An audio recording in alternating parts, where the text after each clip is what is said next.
सहरी का जो वक्त अवाम में मशहूर है, अगर किसी ने उस वक्त के बाद कुछ खाया, मसलन कोई दवा पिया, पानी पिया, तो क्या रोज़ा रहा या जाता रहा? सहरी का वक्त जो मशहूर है, अब मशहूर तो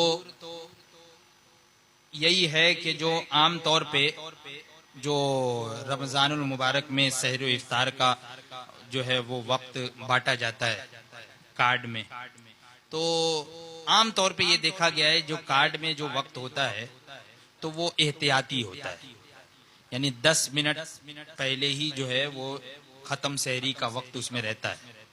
यानी सुबह सादिक जब होती है, फजर का वक्त जब होता है, तो ये याद रखिए कि फजर का वक्त जब शुरू होता है उससे पहले पहले तक सहरी का वक्त है, लेकिन हमें सही तौर पर मालूम नहीं हो पाता, खास तौर से बॉम्बे में रहने की वजह से। अगर गांव देहात में है, अंधेरे में है, तो वहां पर आसानी से मालूम हो जाता है कि हाँ सुबह सादिक नमूदार होने वाली है, कि वहां पे अंधेरे में हल्की सी रोशनी भी जो है वो मशरिक की जानिब से जब फूटेगी तो सुबह सादिक नमूदार हो गई, ये वो वक्त है।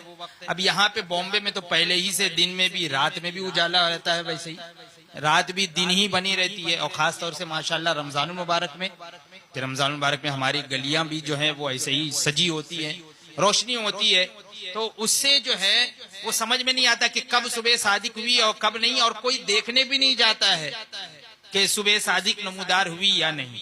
हर एक जो है ना वो टाइम टेबल ही देखते हैं, और ये जो टाइम टेबल नमाज वगैरह का और तौकीद का है कि फजर का वक्त कब शुरू होता है, जोहर का वक्त कब शुरू होता है, ये एक तखमीना है, यानी हिसाब लगाया जाता है। अब उस हिसाब किताब में 1 मिनट आगे पीछे भी हो सकता है। ऐसे ही ये जो हिसाब लगाया जाता है, ये हिसाब जगह के एतबार से लगाया जाता है। हम इस जगह हैं, तो ये जगह जो है वो तूलुल बलद और अर्जुल बलद के एतबार से कहाँ है। मैं यहाँ पे बैठा हुआ हूँ, तो तूलुल बलद में, तूलुल बलद यानी इंग्लिश में उसको बोलते हैं लॉन्गिट्यूड और लैटिट्यूड, ये जो है, तो इससे जो है वो लोकेशन मालूम होता है कि कौन सा आदमी कहाँ पे है। समझ में आई बात? तो अब आपको जो वक्त दिया गया वो तो पूरे शहर बंबई का है। बंबई इतना बड़ा है, बंबई और मजाफात तो इतना बड़ा है। अब जरूरी तो है नहीं कि आप जिस जगह हैं वहां वही वक्त हो, क्योंकि एक तो तखमीना लगाते हुए ये वक्त एक जगह का है, कहीं दरमियान बंबई का समझ लो, वस्ते बंबई से ये वक्त का तखमीना लगाया गया। अब कोई बंबई के किनारे है तो कुछ सेकंड का या आधे मिनट का तो फर्क आगे पीछे तो होगा ही ना। जैसे कि मिसाल के तौर पे आप यूं समझिए कि सूरज निकला, तो अब सूरज मशरिक से निकलता है, ईस्ट से निकलता है, तो ईस्ट से जब सूरज निकला तो ईस्ट की तरफ जो शहर पहले होगा, जो जगह पहली होगी, पहले आएगी, सूरज वहां पहले आएगा ना, और जो जगह आगे होगी सूरज वहां बाद में आएगा, सूरज वहां पे बाद में आएगा।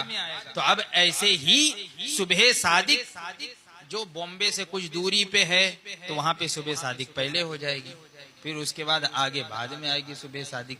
तो ये टाइम टेबल का कुछ ना कुछ तो फर्क होता है, तो इसलिए एहतियातन ये कहा जाता है, एहतियातन वो वक्त दे दिया जाता है 10 मिनट पहले ही खत्म करने का। और आमतौर पे मस्जिदों से ऐलान वगैरह भी कर दिया जाता है कि आप हजरात जो है वो खाना पीना बंद कर दें, सहरी का वक्त खत्म हो चुका है।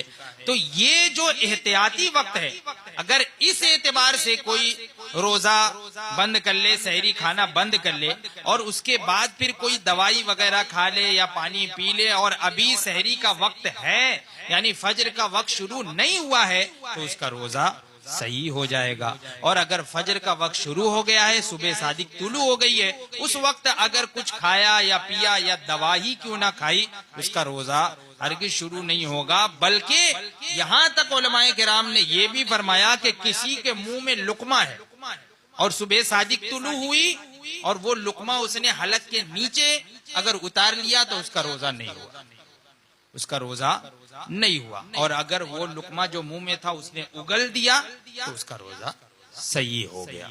तो इसलिए सुबह सादिक से पहले पहले खाने पीने वगैरह से बाज आ जाए।